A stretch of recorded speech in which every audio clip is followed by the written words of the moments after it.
Hello students, आज हम physics का एक नया टॉपिक शुरू करेंगे जो कि है वर्क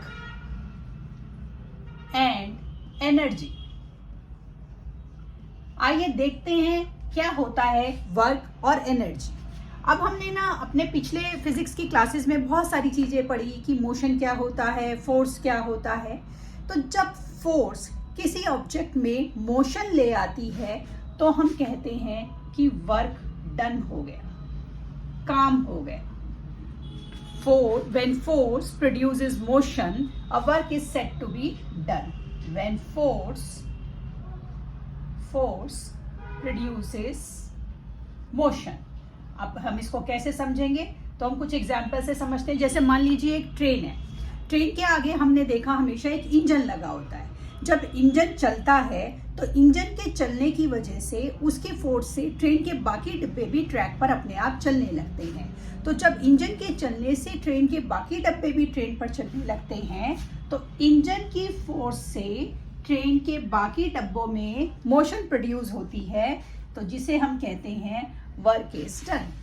मान लीजिए एक तोंगा है, तोंगे में क्या है, घोड़ा लगा हुआ है और पीछे उसका कार्ट है। अब घोड़ा जब फोर्स लगा रहा है तो मोशन प्रोड्यूस हो रही है, तो हमारा क्या हो रहा है, हमारा वर्क डन हो रहा है।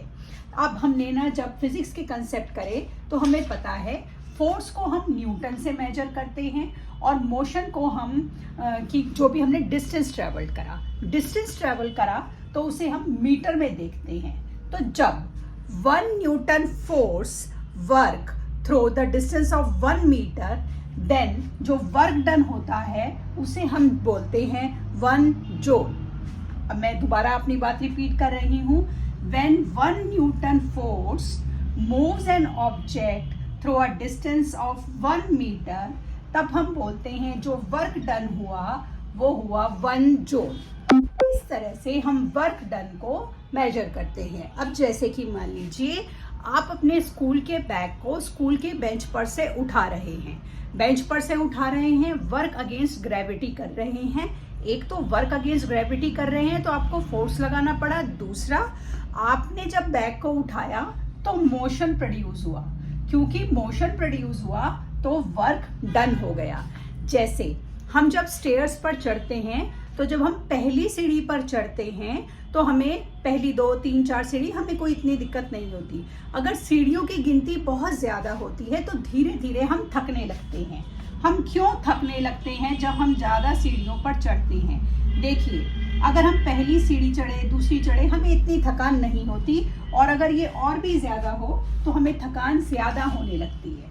हमें ये थकान इसलिए होने लगती है क्योंकि हम क्या कर रहे हैं, हम वर्क डन अगेंस्ट ग्रेविटी कर रहे हैं। तो जितना जितना ज़्यादा हम ऊपर आते जाएंगे हमारे को ग्रेविटी से, क्योंकि अर्थ की एक फोर्स है जिसे हम ग्रेविटेशनल फोर्स बोलते हैं, अर्थ की ग्रेविटी से हमें और ज़्यादा ऊपर आ रहे हैं, हमारी बॉडी को और ज़्यादा वर्क करना पड़ रहा है मोशन प्रोड्यूस करने के लिए। देखिए, यहाँ वर्क इतना करा, यहाँ इतना करा, यहाँ इतना और यहाँ और ज़्यादा इतना।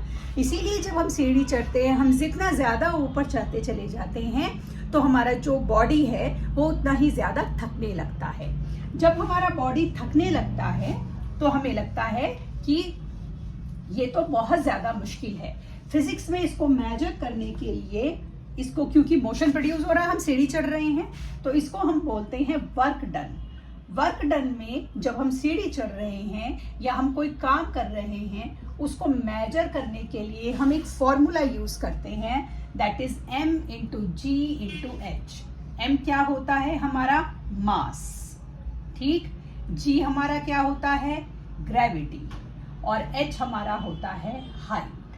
अब आप एक बात और देखिएगा, जब भी हम वर्क डन करते हैं, कुछ लोग जो होते हैं वो नॉर्मल से थोड़े से ओबेस होते हैं, थोड़े ज़्यादा मोटे होते हैं। तो जब वो सीढ़ी चढ़ते हैं तो उन्हें एक पतले आदमी के कंपैरिजन में, जो कि थोड़ा ज़्यादा फिट है, उसके कंपैरिजन में उन्हें थोड़ा ज़्यादा थकान होती है या ज़्यादा सांस चढ़ती है। क्यों? क्योंकि उनका मास क्या है, ज़्यादा है। जब उनका मास ज़्यादा है तो उनकी बॉडी को वर्क अगेंस्ट ग्रेविटी करने के लिए, क्योंकि मास ज़्यादा है, ज़्यादा एफर्ट करना पड़ता है, क्योंकि आप वर्क अगेंस्ट ग्रेविटी कर रहे हो, तो वो ज़्यादा जल्दी थकते हैं। जो पतले होते हैं वो, क्योंकि उनका खुद का बॉडी मास कम होता है, वो ज़्यादा फुर्ती से चढ़ जाते हैं। तो इस तरीके से हम वर्क डन को मेजर करते हैं।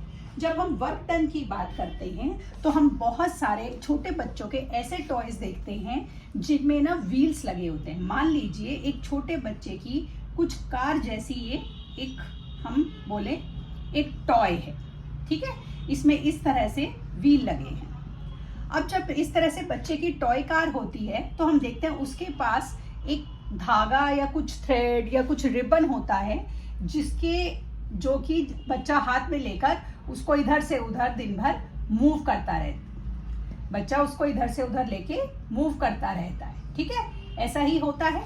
तो ये जो एंगल बन रहा है, ये जो एंगल बन रहा है, ये ठीक है, ये हमारा होता है फोर्स या वर्क डन ऑब्लिक्वली। जब एंगल बनाकर हमारा फोर्स या वर्क हमारा हो रहा है, तो जो हमारा ये ऑब्लिक्वली वर्क होता है, इसे मेजर करने के लिए हम एक फॉर्मूला यूज करते हैं, वो होता है F cos theta into H। अब यहाँ पर हमारा F cos theta into S, क्योंकि डिस्टेंस को हम S से मेजर करेंगे। तो S जो हो गया, जितना डिस्टेंस ये बच्चा जो है कवर कर रहा है। cos थीटा क्या होता है, क्योंकि आप 9th क्लास में हैं तो अभी आपको cos थीटा के बारे में ज्यादा नहीं पता है। cos थीटा जो होता है हमारा, वो होता है बेस अपॉन हाइपोटेन्यूज। ये हमारा cos थीटा होता है।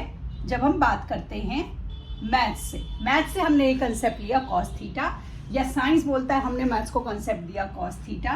तो जो ये हमारा cos थीटा होता है, ये एक्चुअल में होता है angle between the direction of force and direction of motion.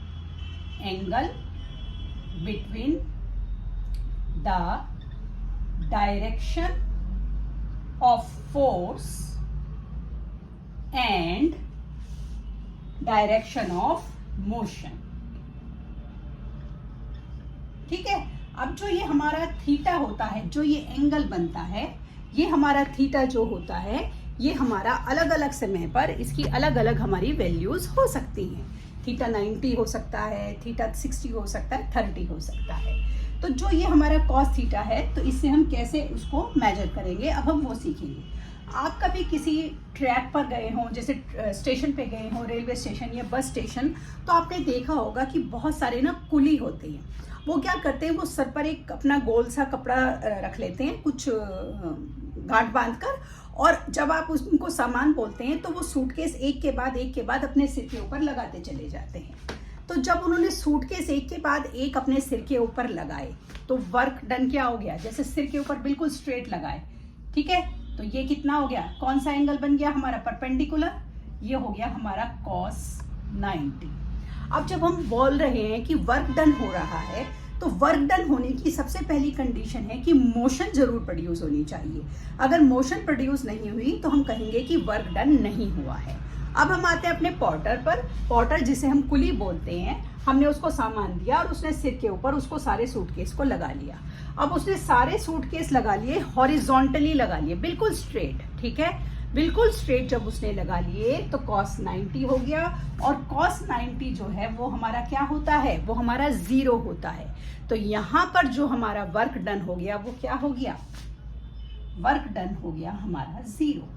तो मतलब वर्क डन जो होता है हमारा 0 भी हो सकता है। जैसे कि अगर आपको 2-3 बच्चों को बोला जाए कि बच्चों सारे खड़े हो जाओ और आपके क्लासरूम का या घर के जिस कमरे में आप बैठे हैं उसके दीवार को खिसकाओ। ऑल्दो आप सब लोग बहुत ज़्यादा मेहनत से उसको खिसका रहे हो, आप दीवार में मोशन प्रोड्यूस नहीं कर पाओगे। As there will be no motion in the wall, so work done क्या हो जाएगा हमारा वर्क डन हो जाएगा 0। तो वर्क डन जो होता है हमारा 0 भी हो सकता है। अब वर्क डन 0 और किस उसमें होता है, जैसे हम देखते हैं कि हमारे घड़ी में सेकंड की सुई, मिनट की सुई और हमारे घंटे की सुई जो आवर एंड होता है, ये लगातार मूव करते रहते हैं।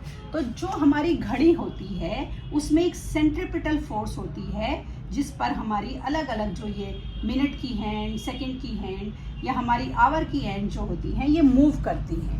जब ये मूव करती हैं तो इस सेंट्रीपिटल फोर्स से जो रेडियस बन रही है, रेडियस क्योंकि इनकी लेंथ जो है second hand, minute hand, hour hand की जो लेंथ है वो हमारी फिक्स है, तो ये जो हमारे इनसे एंगल बनता है वो हमेशा हमारा 90 होता है। तो इसीलिए वर्क डन हमारा क्या हो जाता है, क्योंकि cos 90 0 है तो हमारा वर्क डन भी 0 हो जाता है। इसीलिए जो सैटेलाइट सन के चारों तरफ मूव करते हैं या जो सैटेलाइट प्लैनेट्स के चारों तरफ मूव करते हैं और जो प्लैनेट्स सन के चारों तरफ मूव करते हैं, इन सब के अंदर क्योंकि एक सेंट्रीपिटल फोर्स होती है और ये सर्कुलर मोशन में घूमते हैं, तो वर्क डन जो होता है हमेशा हमारा क्या होता है, वर्क डन हमारा होता है 0। तो इस तरह से आज हमने वर्क एंड एनर्जी में वर्क के बारे में पढ़ा, जिसमें हमने ये पढ़ा कि जब किसी भी फोर्स के लगाने से किसी भी ऑब्जेक्ट में मोशन प्रोड्यूस होती है तो उसे हम वर्क डन बोलते हैं, और अगर मोशन प्रोड्यूस नहीं हुई है तो वर्क डन को हम 0 बोलेंगे।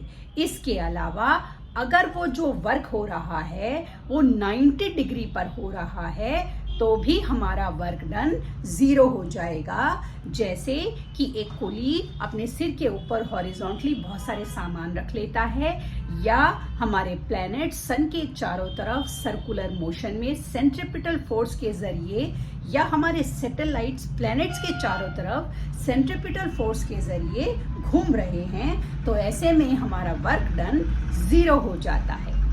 आगे के कंसेप्ट कल की क्लास में पढ़ेंगे। तब तक के लिए शुभ रात्रि।